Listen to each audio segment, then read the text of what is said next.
Welcome to Thriving in Construction, where we share insights, inspire growth, and break down barriers in the construction industry. More work does not always mean a stronger construction company.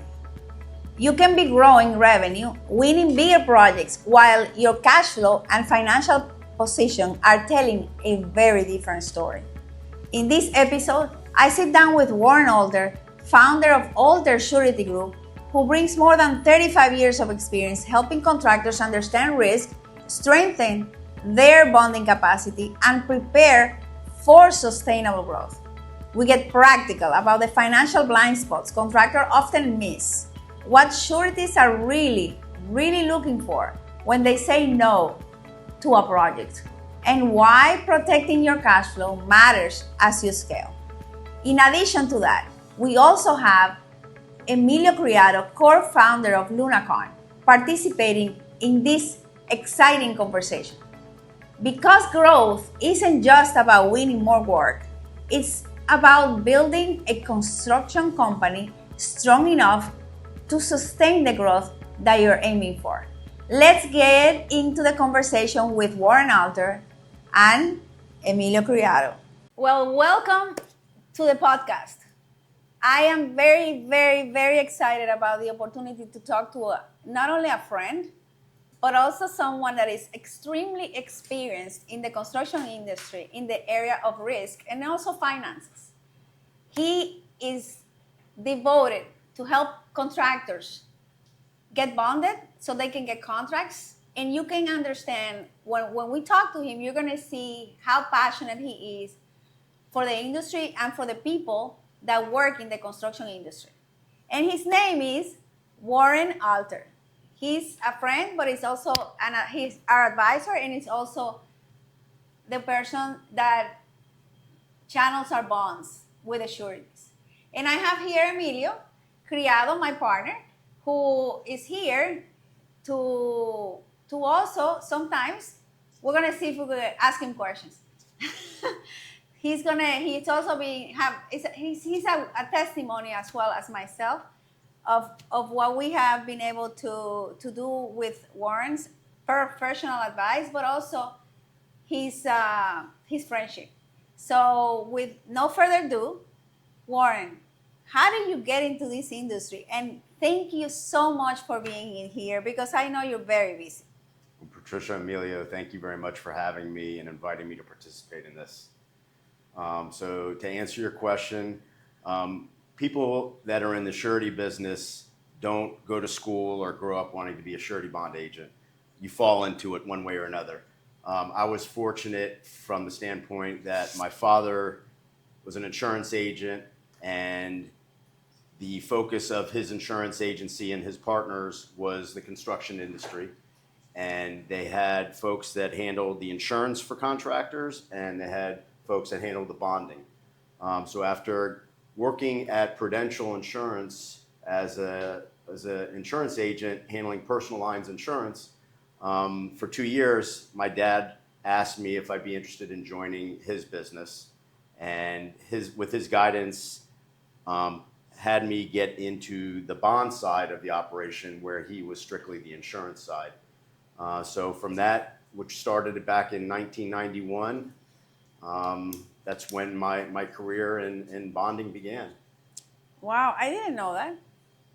I didn't know that it's generations, because I think now your son is part of the business too. He is. He's joined us almost 2 years ago, and very excited to have him on board and where hopefully he ends up taking our company at some point.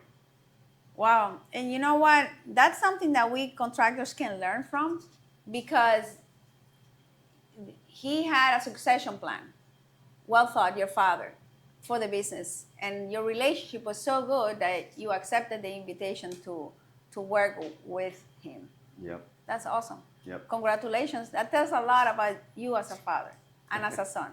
Thank you. Anyways, so tell us looking back, well, you answer a lot of questions.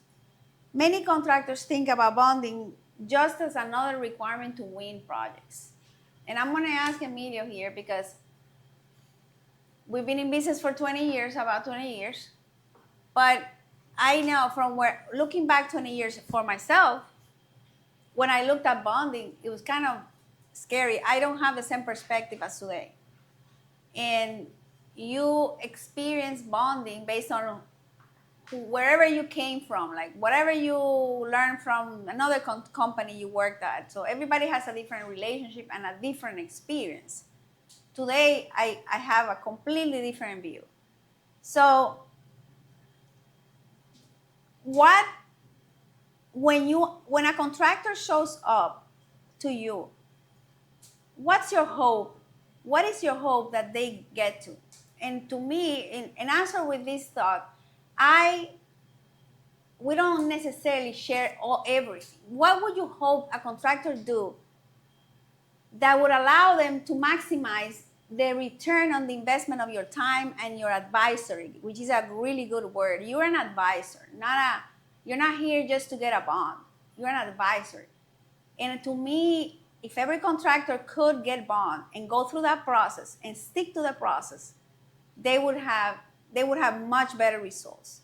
So that's a long question, but how do you see it? You've experienced a lot of companies in your portfolio.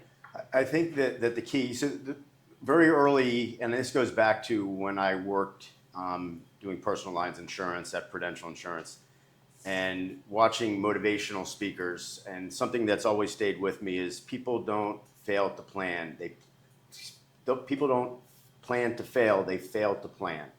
And I think a big part of, with your question, for somebody that I initially start talking to is to find out what their business plan is. Because that's ultimately what I want to try to help them fulfill. So if they can lay out what their roadmap is, I can help give them guidance on, based on my experience, how I think bonding will factor into that game plan and what the things that they should be doing or should do to try to get and accomplish what their business plan is. And how frequently do we need to update that business plan? We meet with you, companies meet with you at least yearly. So I would say the business plan really shouldn't be for my purposes. I think it should be for my clients' purposes, because we don't want to, the surety is not in a position to dictate what your bonding capacity is. The surety's role should be, and this is how I handle my relationships, is for the surety to understand and support your business plan. That's what we want to get them to buy into. That's the ultimate goal, in my opinion. Not to dictate what your capacity is, but to support what your needs are. What you're saying, what I hear is that you're not going to get into letting you know how to do it and when to do it, but ideally we've had an updated business plan yearly, and that we can discuss with you what changed and what didn't change or what challenges we find. I think that it's ideal to have a 1, 3, and 5 year business plan, and you reevaluate how that looks every year on whether any modifications need to be changed in that plan, because everything is a work in progress, and I think a business plan falls into that same category. So it needs to be updated over the duration. You can't just reevaluate it 5 years from now. So that brings me to asking Emilio a question. I find that my experience in construction, as you know, I'm just going to talk to the audience, it's more on the business side of construction. The construction is not only about having a bond, having financials, and having marketing and getting work, but a lot of it is risk management. But you can have all that and not be successful. So much has to happen right. And so you have an experience that to me is above and beyond many people, a very vast experience in what's execution in the field. And you're one of the people that I know that has a really good ability to look at a set of drawings and kind of instantly picture the project in your head, like visualize and strategize. And another thing that you do really well is, which I believe is a skill, and it's a gift more than a skill, is to, something is missing, there's a problem, and we don't know what to do. Once you think about it for a little while, you can come up with solutions. So your expertise is vast. Now, in terms of bond, how do you see, before Lunacon, that you were not in business, what was your perspective at the beginning of Lunacon, even at the beginning, of what bonding is and the importance of bonding? And when you answer that question, think about people like you that have walked your path, that are, their experience in the field comes from the field. Their experience in construction comes from the field, but not from the accounting side or the legal side, more from the field. What's the disconnect? What would you want them to be aware of and learn so that they can be more successful? Well, I would say that when we were starting out, when Lunacon was starting out, we didn't think about, at least I didn't think about bonds as important. Your average contractor out there doesn't hear the word bond until he gets to a project and the general contractor says, "Are you bondable?" That's the first time they hear about it, and that's when. And a lot of times there's a lot of subcontractors out there with trade partners that think they can't be they're not bondable. They think that if they disclose their financials, they're not going to qualify. They're hesitant about opening their books, and your average trade partner out there is afraid to go ahead and go through the bonding process. But the way we look at it, the way we've been so successful, is how do you eliminate competition? You eliminate competition by being in a group that other competitors are not, and whether it's a knowledge of a particular task, whether it's having a bond where your competition doesn't have a bond, whether it's being able to finish the project quicker than somebody else, these things should all play together. So I tell everybody, every trade partner that we have that's never gotten bonding is you really need to go for it. You just start out with $250,000. That at least set the record so that you can start building a track record, and as you grow, that grows along with you. But that's what the bonding company's got to look for, is a track record. How many jobs have you finished? How credible are you? So I would say that would be my approach. Thank you. You agree with that? Yeah, absolutely. Yeah, right? So you've worked with contractors, you work in other states, not only Florida. Correct. Right? What are the most common assumptions contractors make which end up costing them disproportionately more? In other words, you assume this, yet to your surprise, something happens. Whatever you assume, it was an unverified assumption, and now you're in trouble for so much more. And when I say trouble, I mean risk. One thing that I find, and it's surprising to me, because the most successful contractors not only know their craft, but they're good business people. And I find so often that a subcontractor will not even read their subcontract. They will just figure it is what it is. It's part of doing business, and assume disproportionate risk because everything is always flow down. The owner pushes everything to the GC, and obviously the GC pushes everything to the subcontractors. So the fact that there's so many subcontractors that don't review their subcontract, you can always try to negotiate something, and if you can't negotiate certain items, you know what your risks are in it.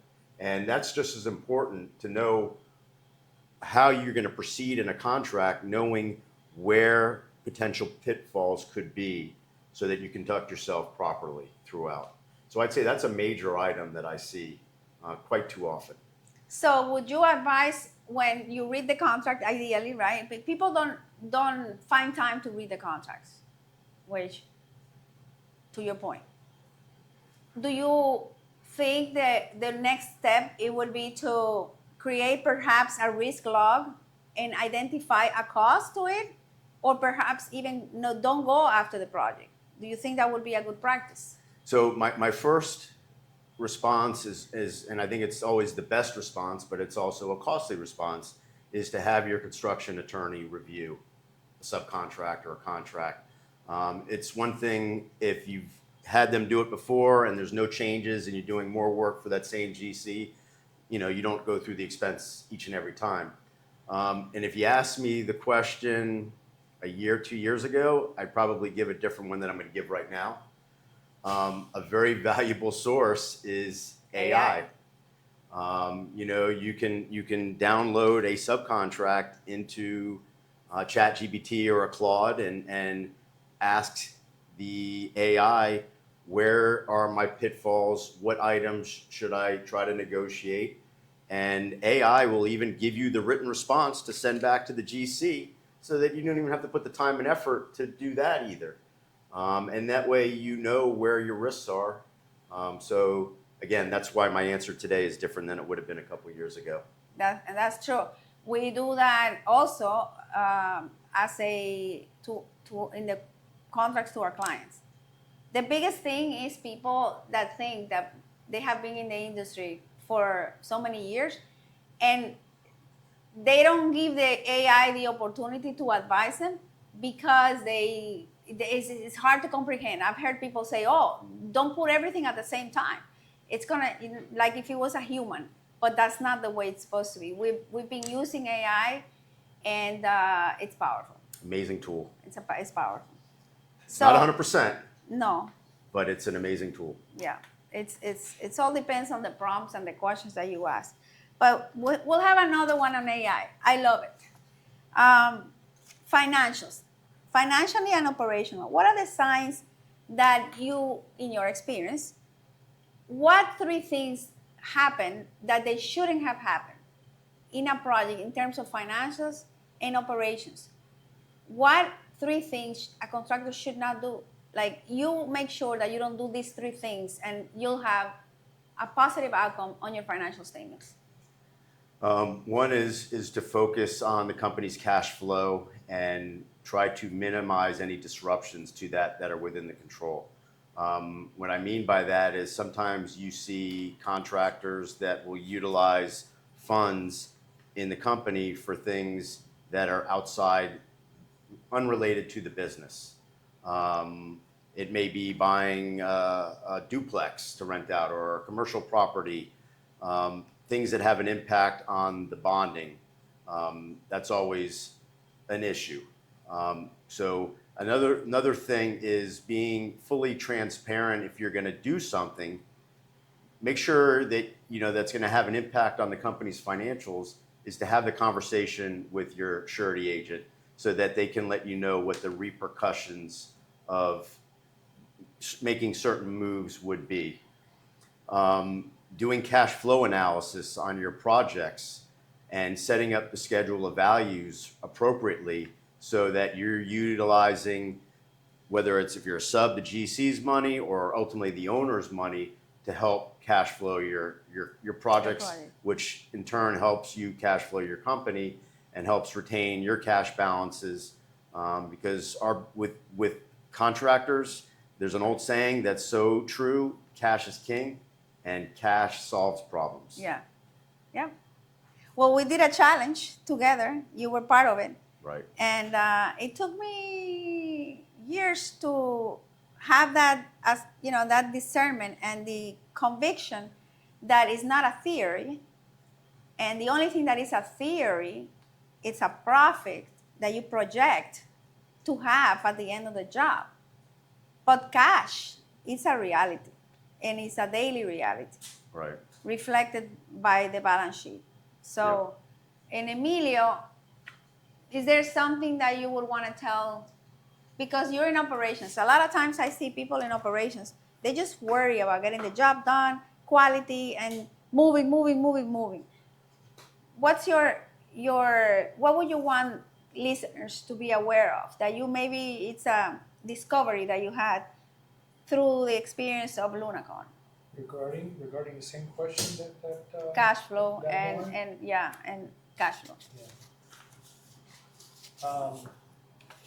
I would agree that probably the most important thing at the beginning of any project is to get the owner to agree on that schedule of values, and that schedule of values should run parallel or needs to run parallel with your schedule.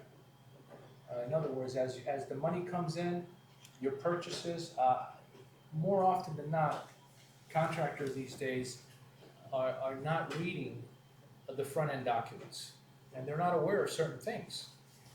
Some of the challenges that they're having is, deposits on materials that need to be bought.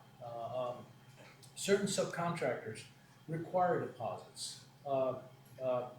Subcontractors like cabinets, subcontractors that have to work with certain types of equipment. Like, let's say there's a generator. You're not going to get a generator company to build you a generator without no deposit being done.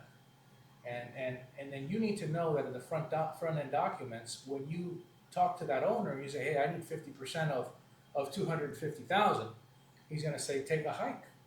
And right there, your cash flow is being affected. So when you need to look at the front end documents on the job at bid time and understand that you're going to run into that if you're successful at getting the job. Don't wait till you have the contract and then now saying, what am I going to do? And don't expect the subcontractor to come out of his pocket to be able to pay for that. So that's just one example. The other thing is material storage. We're seeing that again and again and again, is that some owners don't want to pay for stored material. They want to pay for material when it's installed. If you're talking about $1 million piece of equipment, imagine that. They want to see it in place. So that's what I would like to share with any other contractor that's out there. Make sure that they see that. So in other words, read your contract. Don't go by the previous experience, because contracts are changing over time. So read your contract and do not assume. Assuming stuff costs money. Yep. So thank you, Emilio. Let's go now about backlog. From your perspective, and this is a connection with cash flow. Backlog, the connection between backlog, under billings, cash flow. Aren't they like intertwined? Oh, absolutely. When you have an underbilling, that negatively impacts your cash flow. Sureties take it a step further from the standpoint that, from the balance sheet, they determine the company's working capital. And underbillings are part of the current assets that they allow in the working capital. However, they look closely, and if they ever see an underbilling on a late stage of completion, they'll end up discounting that out. And that obviously raises a red flag to them, asking the client as to why you haven't been able to bill, and is there a problem? Is there pending change orders? Do you have a claim?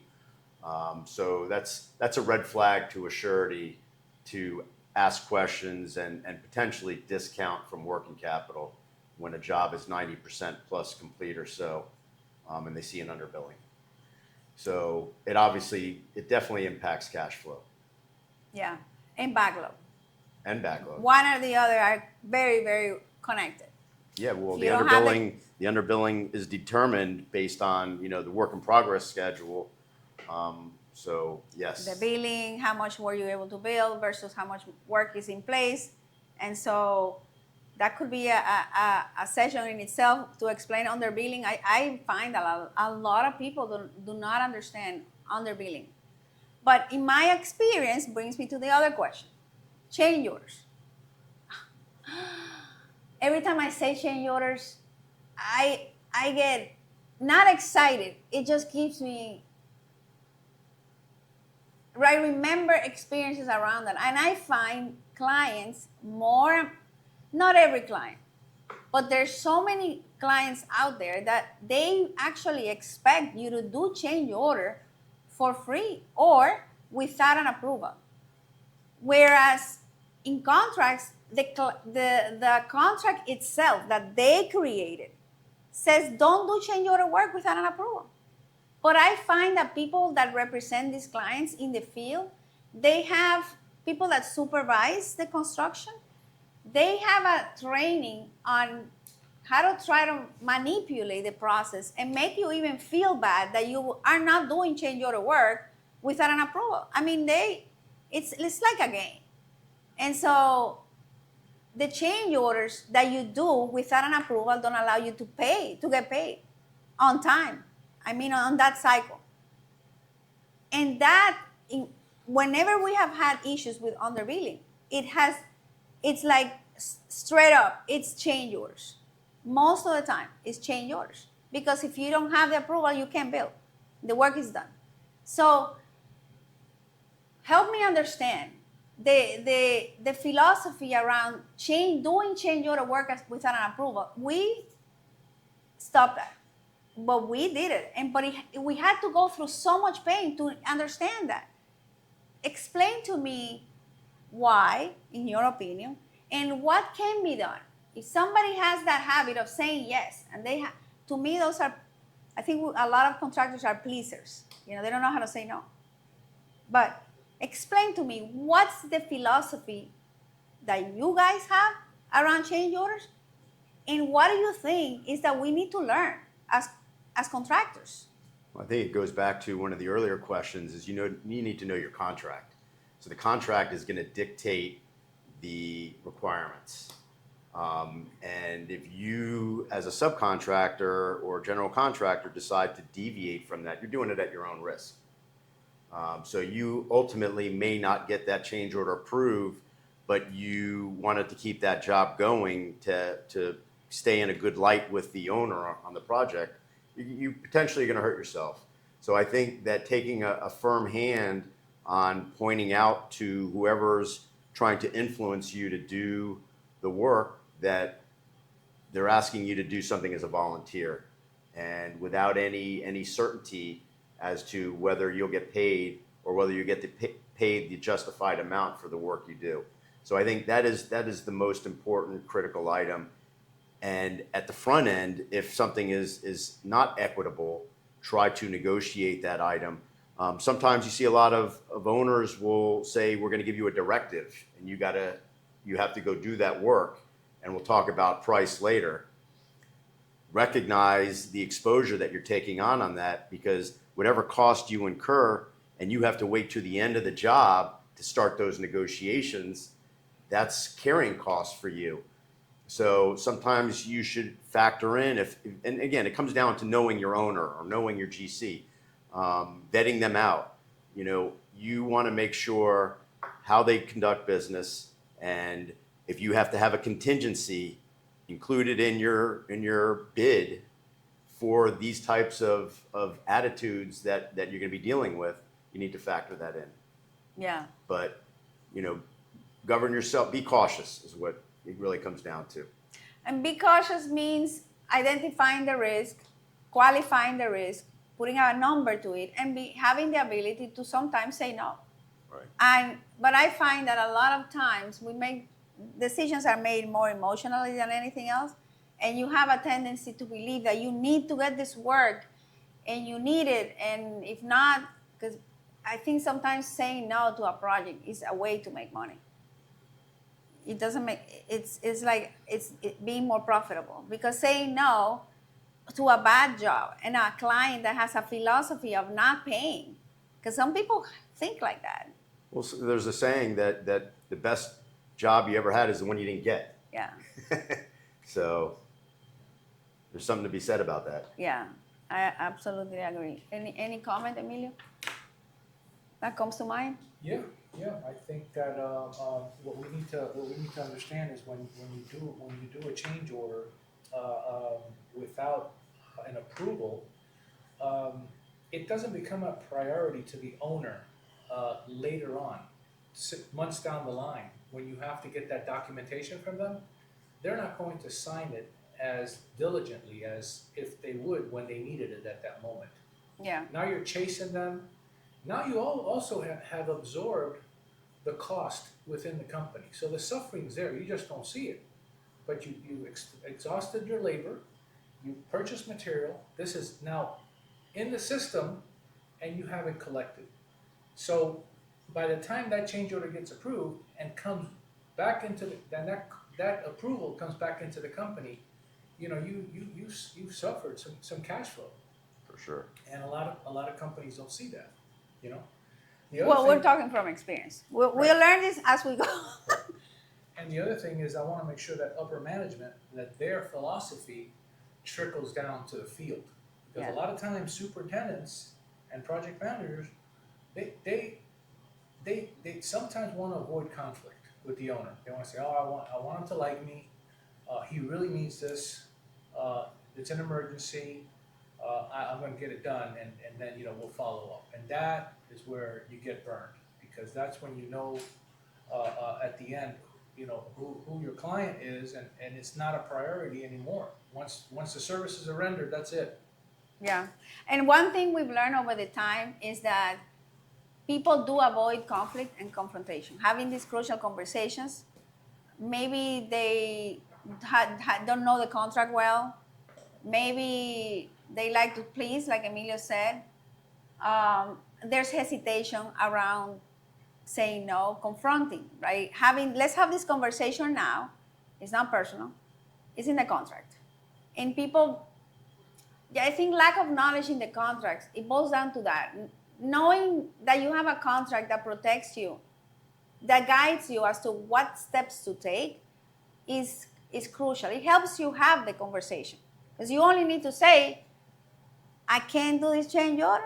You know, I look at the contract, clause this and that, and the other says that I can't do it. You told me I can, just like that. You know, I tell my project managers, just say, I'm sorry, you know, it's in the contract. I can't do it. Otherwise, I'm deviating against the contract that you created for me to sign. And owners will flip-flop. They'll tell you, come on, help me out. I'll get it processed. And then they'll flip-flop and say, I don't understand why you did the change order without an approved. You know, Emilio, if in anticipation of that flip-flop, if you can at least get them to give you something in writing that says they recognize that this is work outside of the scope in the contract, and that so in other words, they recognize that this is extra work and not part of the original contract. To get something along those lines, should you decide to deviate from following the guidelines of the contract. Yeah. At a minimum. And if they don't want to send them something per our conversation. Right. We agreed on this, and I reserve my right to bill for this because you're requesting this from us. And if I don't hear anything from you, well, I can assume that this has been approved. Anything to that nature. Yeah, but my experience is that if you fight it at the beginning and you say, I'm not doing nothing, nothing without an approval. I've been burned, I'm sorry. And here's the problem. The person that is going to approve your change order is not the same person that is in the field. You know, the person that is going to actually formally approve, which is typically a board, that has nothing to do with the project. You don't have a relationship with them. They're just going to follow a script. We know that revenue is very, very well connected to generating leads, obtaining new clients, new projects, new estimates, basically to the whole pre-construction process.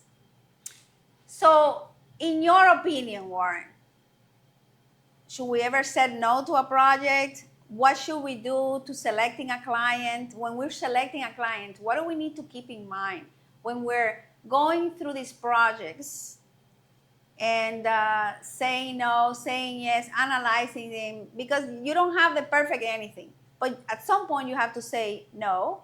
At some point, you have to say yes. And the risk of all of that, I think it's an art and a science. In your opinion, what should we do? Warren, guide us, please.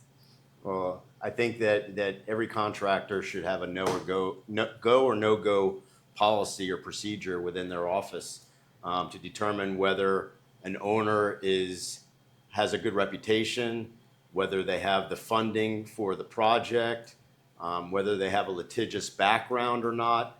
I think those are all very critical items to determine whether you want to move forward on a project or not. And I think that's paramount because a good contract isn't going to protect you against a bad owner. And there's bad owners out there that are trying to take advantage of opportunities and be opportunistic. And sometimes when there's a bond in place as well, they become even more opportunistic. So That's the sad truth. And that is so true. And I thank you for that. sure. So, what's one financial habit that separates contractors that are at the top and they grow over time? I'm not saying that they never had challenges, but what's one financial habit that if you had to pick one, what would be the one that you would advise our audience to make sure that you become really good at, and that's separating the success from the failures? I'd say knowing your numbers. That's critical because knowing your numbers, knowing the schedule of values, how your jobs are going to cash flow, knowing how retainage is going to impact your cash flow on the company, and if there's any items that could be eliminated from the retainage if you've got heavy material or deposits that have to be accounted for. So knowing your numbers on your project and knowing your numbers as a business owner to help run your company that's really what separates, in my opinion, the most successful contractors from the rest, is being very wise business people in addition to being strong builders. Right. And the numbers tell the story. Absolutely. So if you learn how to read the numbers and ask the questions that you have to ask, you'll have a good path to success and to solve problems that you might not even be aware of. Because I find that many times the business owners, the accounting team, and the operations team, they don't necessarily communicate in the same way. So sometimes you find information too late in the numbers, but having those meetings regularly can help a lot in having an understanding. Because people in the field, sometimes they don't tell you everything that is going on. Have you experienced that too with companies that you know? Absolutely. There's this. I think this comes down to one of the most important things in a business, in addition to knowing your numbers, is having culture, having a good culture where people are happy to be there and look at it more than just a job. When you have great people working with you, you can't succeed unless you have great people working with you. Every business owner wants to scale. Every business owner wants to grow, become more successful, increase their revenues, increase their job sizes. And an owner cannot do it all themselves. You need to have a great team working with you, and everybody always has to be on the same page, and having proper communication and processes and procedures between field and home office are absolutely critical. Absolutely. I couldn't agree with you more. How do you advise companies that are not in that path? Because many people believe that stopping whatever is going on that is urgent to create processes and to create trainings and to create culture and to make sure that you have the people that you need is just something that they just don't think they have the time. And I ask you that question because we went through that process. Culture is hard to build if you're not intentional about it. But I know you have that. I know you have a company that you can go, life happens and it continues to function. It doesn't depend on you. Although I know you work a lot because you're passionate too. So how do you advise people to create processes, culture? In your experience, even if it's only in your own business or whatever you have seen from other companies out there, what works? What do you advise people to do? Well, you can always delegate. So, when you have people that are, you become your right hand and your left hand, that know what your plan is and what needs to be done, is to empower them to help put together these processes and procedures for the business owner. And from there, you fine tune things. But it's a matter of, if you put enough importance on something, it's going to get done. If you continue to deal with the day-to-day, and that's really what comes down to being a business owner. They always say work on your business as the business owner rather than in your business. And ultimately, when you're just getting started, you're both. But as you grow and add additional folks, the business owner needs to kind of see above everything and see everything from the 30,000 foot view and try to put these things together and make the time. You really just need to make the time. Yeah, and make the decision and then make the time. Yes. So you can focus on it. At what point does focus on growth, becomes dangerous for a construction company, any company? I see this so often, and it's ego. You have so many contractors that feel that they're going to get more recognition amongst their peers because they're bigger and the job sizes that they're doing. The very large contractors we see, they're working off margins that are a couple points. I've always asked my clients, don't focus on the top line. Focus on being the most profitable you can be based on your appetite for risk and where you'd like to take your company. The top line isn't the most important thing, is the bottom line is, in my opinion. I couldn't agree with you more. Let me tell you, Warren, I think it took us, I did not see and it is ego. Because I remember me, when I was, just get work. And you see these jobs out there, you want to do that one, but you don't really realize what it takes to get a project and what that company is going through. You go to an event and you ask people, how's business? Oh, everybody's doing amazing. Amazing, amazing. You never hear nobody recognizes, I'm having a hard time. So you're kind of flying solo, but here's the point. 96% of construction companies fail in 10 years. So how is it possible that every person you talk to, 100% of them are doing good? It's not true. So you saying that it's ego, that's a gift. I had a business coach many years ago, and his approach when you're going through a tough time is fake it till you make it. Everybody wants to come across positive and not a downer. So that was something he said, and I struggled with not being me. So yeah. Me too. I just can't do that. But it also, if you don't see reality as it is, you cannot make it better. Yeah, but it's one thing that what you know and what you're saying to others. Oh, well, yeah, I agree. I agree. So, do you have an opinion on that, Emilio? Yes, I would say that the way you approach a lot of companies out there want to have a great image, so they won't think twice about buying a new truck for their superintendent rather than buying a used truck. They won't think twice about spending money on something that really it wasn't in the budget, or it wasn't contemplated in on that project. So we got to be cognizant of what your budget is and for that year.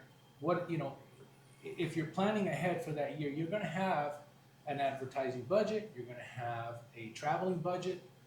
Stick to that. Contractors hit a ceiling. What usually needs to change in your experience? The mindset, the systems, the financials, the culture, the discipline. What is it? It's likely all of them. You have to evaluate all of them, but it's a matter of the business owner, contractor, determining why have they hit the ceiling. Where do they find deficiencies within their organization, whether it's financial, whether it's personnel, whether it's business development. It's a matter of figuring out where you need to go to take things to the next level. I think that you can't make changes without knowing what you're trying to fix. Solving the right problem. Of course. Yeah, agree. Surety is built on trust. So how do contractors build credibility with a surety partner? Typically you meet with your surety at least once or twice a year, more often if needed. But really what it comes down to is transparency. Nothing looked great, but they completely changed the trajectory and it was a success story. So I have a very good long-standing client that it was probably, I don't remember if it was somewhere around 16, 17.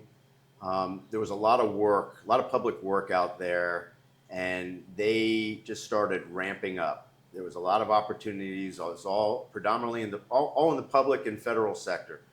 And they were bringing on a lot of new personnel at the same time to assist with these jobs. And it took them quite some time and a lot of headaches and problems to deal with all of that. And again, in my opinion, it comes down to ego, where you want to grow and felt like taking advantage of opportunities, and all these jobs that he ended up having problems on were not jobs that had big bid spreads. They were probably bid properly, but the problems came about with having a lot of new personnel, a lot of turnover in your personnel, and trying to find the right fit people to work within your culture. And he ended up having to delay pursuit and really scale back things to work through a lot of these problems. And following getting majority of that headache work completed, and then you had COVID that factored into things also. But their focus became not focusing on the top line, but profitability, efficiency within the organization, having the right culture and people, and doing a better job in the hiring process. And today he's doing phenomenal. For years he's done phenomenal. Yeah, that's amazing. And you're right. Culture is key. Culture is key. And if you were starting all over today and you were launching a construction company, I know you have a very strong background, not only in surety, but also in finances and accounting. What three things would you prioritize? Because you learn a lot from your own failures and the ones that you see around. I think that having the framework of a business plan for a brand new company is going to help put you down a path for a better chance of success. And then following that business plan.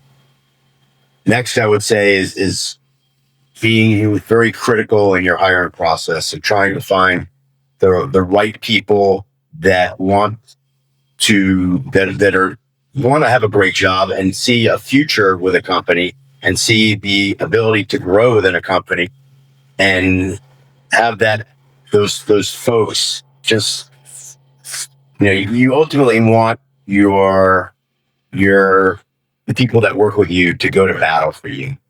Those are the folks that you want to take if you go to war. Those are the type of people you ultimately want to try to hire to be behind you. And then lastly is having good processes and procedures That you try to start off early on within the company to get things going the proper way right out of the gate.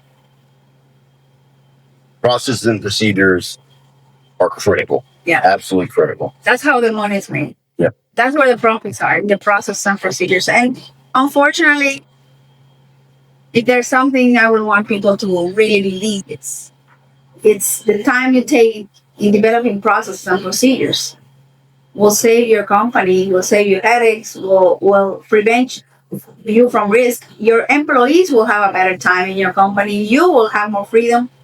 And ultimately, you will have more money.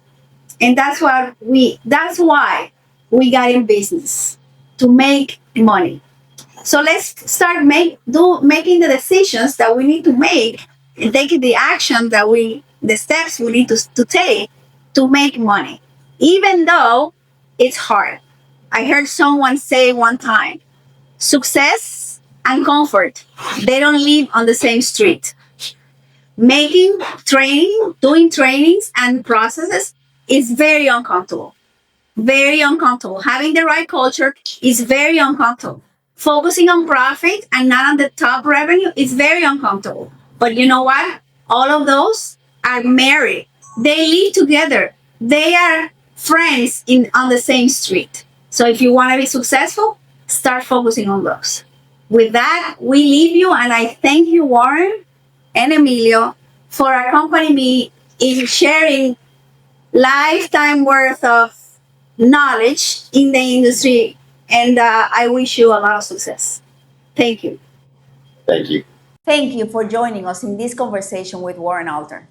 If there's one thing this episode reminds us of, it's that growth without financial strength can become its own risk. Knowing your numbers, protecting your cash flow, and choosing the right projects and building trusted relationships are all part of creating a construction company that can grow and keep growing. If this episode sparked something in you, don't forget to like, subscribe, and share it with others in the construction and leadership space. We'll see you next time in Thriving in Construction, the podcast. Let's keep thriving together.